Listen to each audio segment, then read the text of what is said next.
Might sound very, very cliche, but I want whoever is listening to me, I want you to know that you are all that. Like you are I want to use Gen Z slang, even though I'm not Gen Z.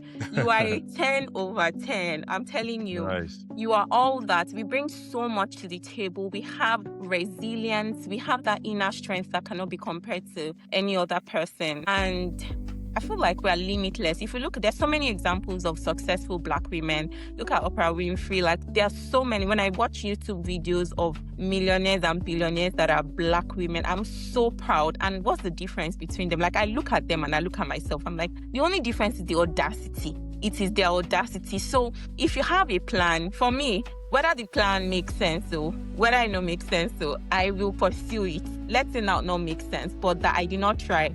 No, I will try it. So have that audacity and know that you are all. Check this out. Okay.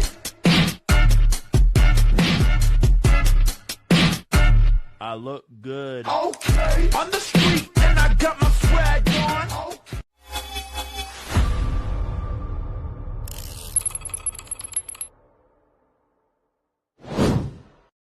Hi, everyone. Welcome to another episode of Kanayo's Corner.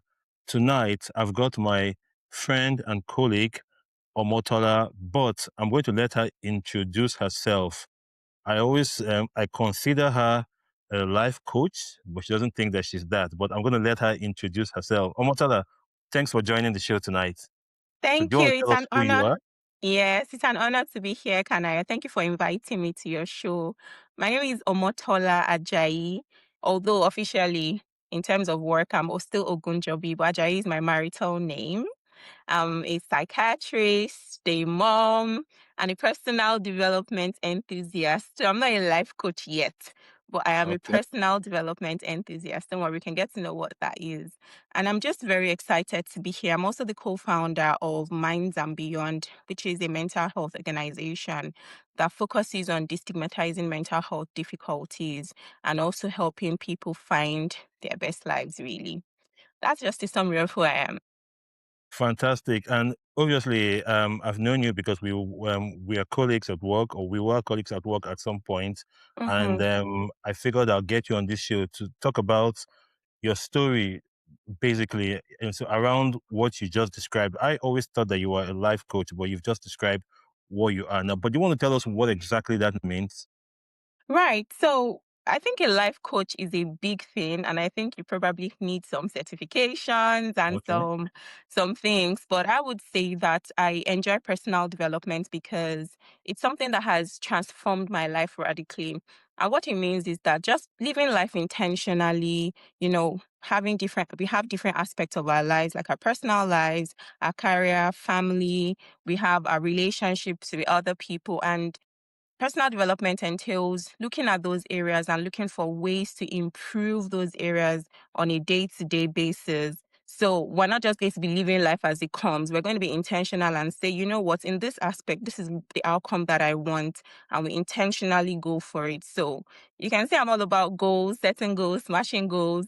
But at the end of the day, the outcome is in mind. Like I have the end from the beginning, sort of. Fantastic. That's nice to hear. So you said you are the co-founder of Minds and Beyond. I mean, I see that all over your socials. So what exactly is Minds and Beyond, and what was the intention behind putting this together? Yes, so good question. Minds and Beyond is a mental health organization.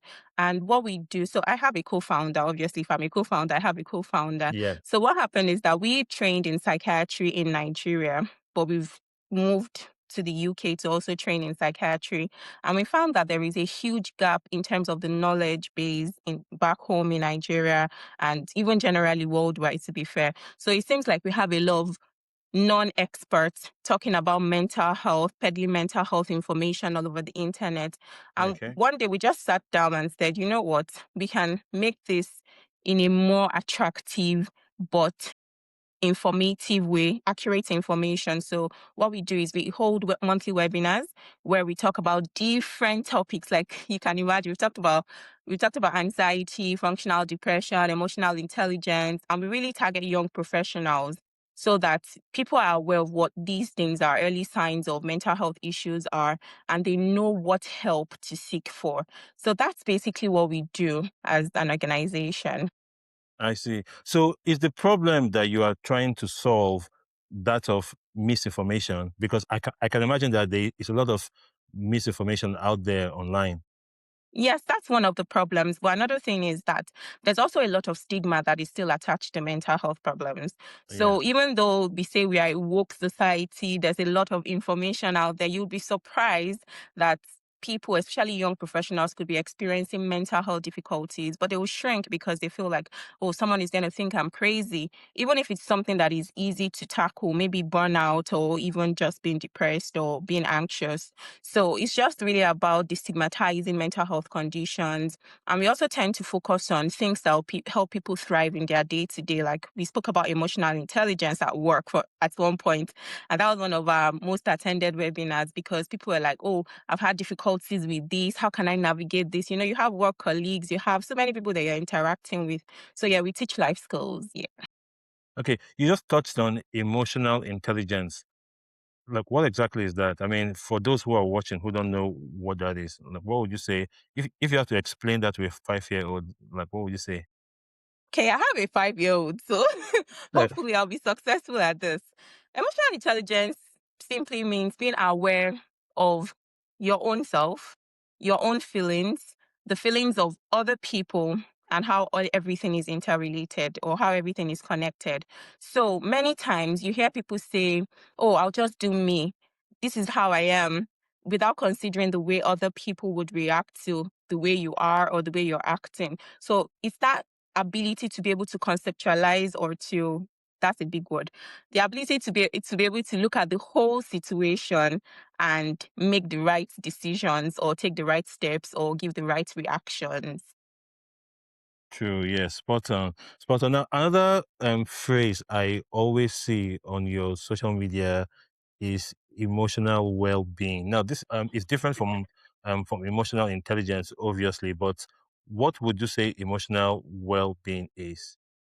I didn't know I was going to be doing a lot of definitions today. Well, yeah. I mean, I just want everybody to understand what we're talking about. So sorry if I'm putting you on the spot. Yeah. No, it's okay. It's okay. I'm just teasing. Right. You know, we are psychiatrists. We like it. We like some jokes. Right. So emotional well-being is just, you know how you have, because now you said I should explain to a 5-year-old Yeah. how physically we can take care of our bodies. We say we want to eat healthy, eat a balanced diet, drink water. That's how to take care of your physical well-being, right? But man Mhm. is made up of largely three parts. We would say the body, the soul, and the spirit. So the physical well-being will take care of the body, while the soul and our spirit, well, let's just say soul for now, because I don't want to go into the spiritual realm. But the Okay. soul also requires caring for, the mind requires caring for. So emotional well-being will be things that we do to ensure that we stay in that stable mind frame. So we don't have to wait to have a problem or some anxiety or low mood. We can maintain our emotional well-being by doing certain things like exercising, being mindful, you know, doing relaxation techniques, even when we don't even feel as tensed, you know, all those other things that we usually do for the emotional well-being. Okay. So, Amotola, there's also something I've heard, right? And I don't want to ask you for lots and lots and lots of definitions, but inner peace is another concept I've seen on one of your flyers. And so I was just thinking, what does inner peace actually mean to you, and how are you trying to sort of get everyone to have inner peace? Hmm. Thank you. That's a very crucial question, and it's fine. I'm okay with the definitions. So inner peace is now I'm not going to be a 5-year-old again. Okay. It's a state of tranquility. It's a state of just being like despite the chaos, the world is chaotic. That is for sure. I never as positive as I have a very positive outlook. Sometimes it's overwhelmingly positive, right? Yeah. But I know that there is chaos in the world, there's evil in the world. But even in the midst of all of those things going on, the ability to stay calm inside, not to say, oh, there is no chaos, not to deny the reality, but to stay calm, to stay grounded, to say that, okay, this is going on. but it's not going to phase me in any way. So I would say that's what inner peace is. And for me, and this is where we get spiritual, right? So for me, I 100% know that my inner peace comes from Jesus. That is where it Okay. comes from. I am not going to be all medical about it. It comes from Jesus. Of course, I use some medical tools to be able to maintain that peace physically, but I know that, like, because the scripture says that He'll give us that peace that passes all No understanding. Like, understanding. you can't fathom it. They'll be like, how are you? I remember there was a time I failed an exam and it looked like the end of the world. Like, how will I fail an exam? And I was telling someone that, oh, my result is out and I failed. And they were looking at me like, are you okay? Are you okay? Are you okay? And I was like, I had this, I've already settled this for 1 month. Whilst waiting for the results, I settled it with God. And I knew that whatever the outcome was, my inner peace had to be sustained. So it is that peace that passes understanding that it defies logic, really. And it's not really based on external things. It is you deciding for yourself that this is a state of tranquility that I want to be. And yeah, that would be it. I hope that was Yeah. clear. Yeah, well, no, it was. I mean, so I can relate with the part about the exams, because I know how much about that. But anyway, now there is, I don't know. So I've heard this somewhere, right? And I just want to know your take on this. So, do you think that a lot of people now are more mentally unwell now, or they are just more aware? Like, what do you think is really going on now? Because I mean, so it's almost like on every like social media post, you see people throwing up the buzzword mental health, my mental health. You know what I mean? So are people more unwell now, or they're just more aware? What do you think? Hmm. Good question. I don't have any statistics to back up anything, so I might not be able to give you facts. But I think it's an interplay of different things. I would say that first of all, the social media has brought everybody's business outside. That's Okay, number one. Because let's say we're in 20, okay, let's say some 26 20 now. years ago, yeah, some 20, 30 years ago, there was no social media. So we didn't really know what was going on in people's lives, right? But people have Okay. always had mental health difficulties. I would say, at least according to the books, people have always had mental health difficulties. The mental health difficulties would evolve as the generations come by. For example, in terms of maybe having difficulties with self-esteem and all that, social media can really, it can help you. It can help you think, oh, am I really on the right page? Am I doing the right things, right? But in terms of awareness, I think people are more aware. But my Yeah. only concern is, what are they aware of? I think people use a lot of terms loosely, very, very loosely, like, oh, I just had a bad day, I'm depressed. Excuse you, you are not depressed Yeah. until you have the other symptoms. So people are more aware. People are bolder to talk about things, but I'm not quite sure that people have the right set of information. I think that's my major concern. Yeah. And I guess that's what Minds and Beyond is trying to fix, isn't it? So giving Well, more information. yeah. So, like getting people more aware about their mental health, isn't it, right? Yeah, absolutely. Although, of course, we can't reach the whole world. So we try to reach one community at a time, and not necessarily like a physical geopolitical community, but like one audience at a time, one person at a time, that kind of thing. Yes, that's one of the things that we're keen to do. Okay, and so for viewers who are watching, how can they like get in touch with Minds and Beyond? Is there a website, an Instagram page or something? Yes, yes. So we have an email. We've got an email. There's hello@mindsandbeyond.com. If you have any queries about your mental health and there's something that you wanted to talk about, or just to ask anything. And then we also have our weekly newsletters that you can key into. But once you just send an email to hello@mindsandbeyond, that's something. There's also, so we also have, like, even though we're co-founders, right? So I also have a forum where I can have like discovery sessions with people, and people Okay. can book in as well. I would have to send you the Calendly link. It's calendly.com/biomati. So I have Yeah. like a 30 minutes clarity or discovery session with someone, and then we take it from there. It's usually free, by the way, like the discovery session, just to understand what is really going on. And then I'll be able to profile, okay, this is what the next step that you should take. Right. In fact, I'm going to put a link to, on the video description, I'm going to put all the information so people can, can see what that's about. Now, Yes. Omotola, there's something I've also noticed on your socials. I see that you are sort of like a woman empowering person because you do a lot of like stuff for, for women. So, so talk me through all of that though. Are you more like passionate about developing women? And if so, is it like women of Afro-Caribbean origin? Talk to me about this. Okay, thank you. You've been watching well. I love that. Yes. So I would say that I am very passionate about women. I'm passionate about everybody. I love to see everybody live to their full potential as much as possible. But I have a special liking to women because I'm number four of four girls. So Really? you can, yes. Okay, I didn't know that. Okay. Fun facts about me. Right. So I've lived around women all my life. I have aunties. I have women that I've looked up to. So I've just discovered that the difference between woman A and woman B, and same thing happens with person A and person B, is the fact that sometimes woman A just doesn't know her potential. She just doesn't know who she could be, the things that she could achieve, while woman B knows those things. So that's just the difference, right? So what I've then come, it's not like it came to me by by divine revelation, but it's something that I've walked into because I found that it has helped my life. It's all the personal development thing. Yeah.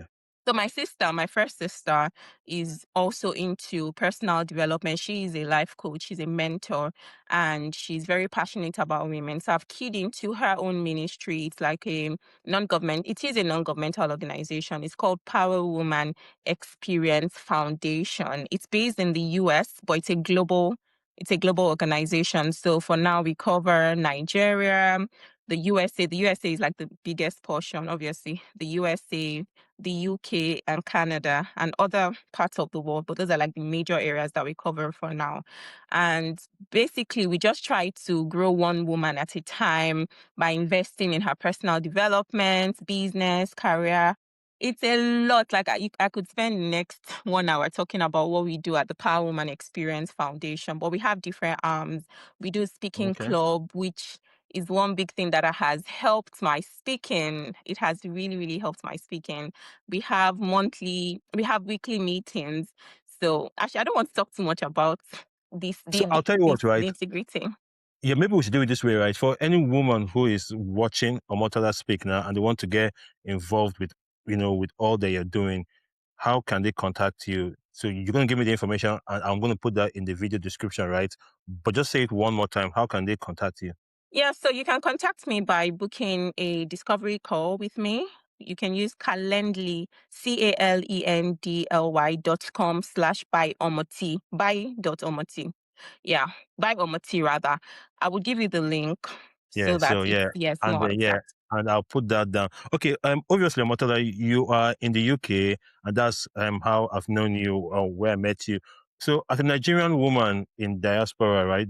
Do you think that the women in diaspora face unique emotional pressures? Good question. I would say yes in many ways, and I'm not even going to be playing the racism card or anything. I just feel that first of all, leaving your own home country to a new place is a big stressor on its own. Migration is a big stressor, and then most people have either moved with their spouses, their children, or even if they moved based on changing jobs or career or business, whatever it was, they've had to move from their location. So that's a big challenge. Then, whether we like it or not, sometimes there is a language barrier. Like we all speak the same English, right? But sometimes I remember my first few months working amidst non non-blacks. It felt a little intimidating. Like I would know a lot of things, but I just could not express myself because I felt maybe they wouldn't understand me. In fact, by the time you introduce yourself, my name is Omotola, and they're like, huh? What did you say? Some people really do make an effort to be fair, but some people cannot just help it. So there are lots of things like a lot of people start to doubt themselves. I've had lots of not lots, but a number of women reach out to me and saying, I used to be the A type personality, a go getter back home, but here I feel so low. I feel like my self esteem is eroded, and I could completely relate with them because being in those rooms sometimes can be intimidating, even if you know that these people don't have as many qualifications as you do, but you just feel like, oh, maybe I'm less. And I think the fact that maybe back home we really elevated people from other races. I don't know if you know what I mean. Yeah, I do. I do. Yes, we really elevated people. So sometimes we might see ourselves as inferior, not having so much to bring to the table. But I would say that honestly, at least now I am able to walk into rooms confidently. And it's Yeah. not because it was something that happened to me magically. I had to work on it. I had to work, like be intentional. Before going for a meeting, I had to rehearse my lines, say how I'm going to introduce myself, the questions that I will ask. So if you see me at a conference asking questions, I thought about it before going there. You had done the groundwork. Fantastic. Exactly. Yeah. So another question that I was going to ask you is this, right? So do you think that the black women in diaspora are sort of expected to be strong or resilient at the expense of their well-being? Hmm. Okay, so I think that question is a bit dicey because the first question is whose expectation? Yes. I think that many times we are the ones that put that pressure on ourselves. Okay. That is my own opinion. I might be wrong. And this is coming from my own personal experience. I tend to put a lot of pressure on myself. Like, I feel like if I fail, I'm failing my lineage. Yeah, so I want to show up excellent because well, that is one of my own that's one of like my mantra. I want to be excellent. Not perfect, but excellent at least. Do you get? So I think sometimes we put that pressure on ourselves to excel beyond, even when we feel ill, we'll still go to work and show up. Those things, I don't think those kind of cultures are elevated here. I don't think so. Again, I can't speak for everybody in terms of what the expectations are, but I would say that most times it's self inflicted or self Okay. assumed pressures. I might be wrong, please. Okay. Okay, a personal question here, right? For you, how has it been, like balancing your career as a psychiatrist and other stuff you're doing and being a wife and being a parent? How have you been able to balance all of that and put that together? I'm not balancing. You are, whatever you are. No, I honestly, I don't want to take credit for balancing. Honestly, I feel like for each phase of life that one is in, one has to prioritize what matters the most in that phase of life, right? I was still having a conversation with someone, and I was like, you know what? Just understand the phase of life that you're in, then you would find joy in that process. So for Yeah. me, a lot of people see me and feel like, oh, Omotola is balancing this, and that. But I think I also am able to prioritize. Then, of course, I must say that I get a lot of support from my family. That's my husband. He's super, super supportive. For example, I've told him that I have a podcast and he should please help me keep my son. Although my son might still work in here, but at least I can rely on him. So he's very supportive. When I wrote my exams, he was super, super supportive. Like he would pray over me. He would say, okay, don't worry, you can go and study when you come back. Of course, you won't be able to do that 100% of the time, but I got that support. I got support from my friends. I leverage on relationships a lot, like a Yeah. lot. My friends are they are my rock as well. So they help me. And again, maintaining my inner peace and that relationship with God just keeps me anchored, I would say. But it's not easy to have to do so many things at once, I must confess. Yeah, I mean, because the opposite to that is going to be burnout. And that's another thing that we should talk about, perhaps, because burnout, oftentimes, it's not recognized. So let me ask you this, right? So what does burnout actually mean? Another definition again, but sorry, I have to do this. So what does burnout actually mean for viewers Yes, who are watching? it's okay because this is like my exam. We've organized webinars on burnout, emotional intelligence, emotional Yeah. well-being. So it's time to give back, right? Yeah. Yeah. So I would say burnout is the state that you get to where you just feel exhausted.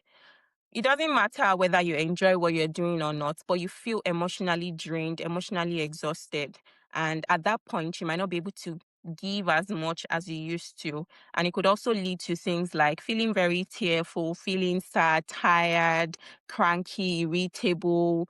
But the main thing is that your function kind of declines in different aspects of life. That would be what I would say burnout to be. Yeah, exactly. And sometimes us professionals, we sort of like neglect ourselves and just like crack on with work, and all of that. But it's not a good idea. Yeah. All No. right. I think we should be coming to the end of the show very soon. But Omotola, so on this show, I always say that life is like a game of football, and we all play to win. So, so what does winning in terms of your emotional intelligence, your emotional well-being, and all that we have talked about? So, what does winning mean to you? Hmm.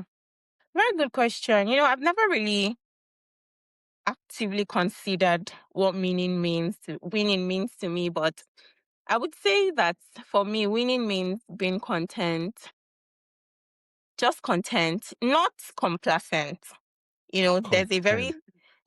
very thin line between being content and being complacent. I never want to be complacent, but I want to be content with every phase that I'm in, whether it is tough, whether it is soft, whether it is just right.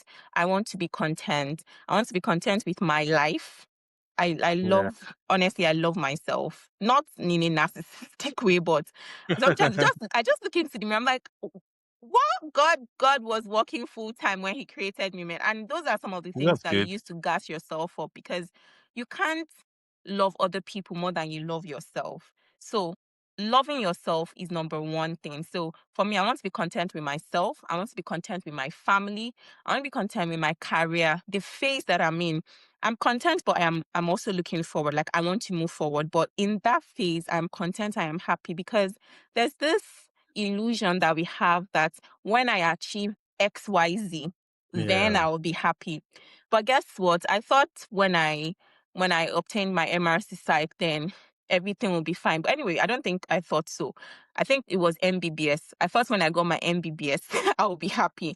And I discovered that it was just a day. I mean, it was a Yeah. glorious day, but after that, what next? You get. So I was like, I can't keep waiting. In medical school, I'll be like, after MB, I will do Yeah. XYZ. Come on now. I do everything. Of course, you can prioritize. If it's time to study, you have to study. But I'm not going to skimp on time with my family, with my Yeah. friends, just because I am in a particular phase of life. Do you get? So for me, Yeah. I would say being content with every single phase, like everything that I'm going through, no matter what it is. Exactly. And I absolutely agree with that. And that's winning. So yeah. So do you think that people um can be successful externally, like be winning externally, like in their career, in their in their personal life and all of that, but still be losing internally? Huh. Absolutely. I think that is what our world encourages. I think so. I think our world encourages that outward show. And again, success is relative, right? Success is relative. So I think it depends on what is important to each person. But yes, certainly people can look very successful. We have lots of examples in our celebrities, right? They can look like, oh, life is perfect, everything is going on well, but inside they are breaking down. And the truth is, life doesn't have to be perfect. It doesn't have to be, but we also don't have to lose our inner peace. Life cannot be perfect. That's the truth. Yeah, but we don't have to lose our inner peace. And I think it's just recognizing those things that keep you grounded. Like for me, once I have my run or my walk, or sometimes I do like a dance praise session, I'm good to go. When I talk to my sister, my life is fixed. Yes. So Yeah. Oh, yes, you are a runner, actually. So we didn't even talk about that on this show. Okay. Yeah. So Yeah, you're a that's runner. Yeah. You actually do like marathons and stuff like that, right? yes, I haven't completed a marathon. I've completed a half marathon, but I haven't completed a marathon. Okay. What's the Yes, but I difference? run. The difference, the distance. So half You a just, yeah. marathon is 21.1 kilometers. I did that at the AJ Run in Birmingham on the 3rd of May. And then a full marathon is 21.1 times 2. Sorry, 42.2 kilometers. Okay. So what made you take up running and how long have you been doing this? Okay, well, did I take up running? I would say I've always been an athlete since I was in primary or nursery school Okay. or primary school. So I was always engaged in sprint races. I was always on the 4x1 team. In secondary school as well, I ran, but I never knew I could run long distance until I got to uni.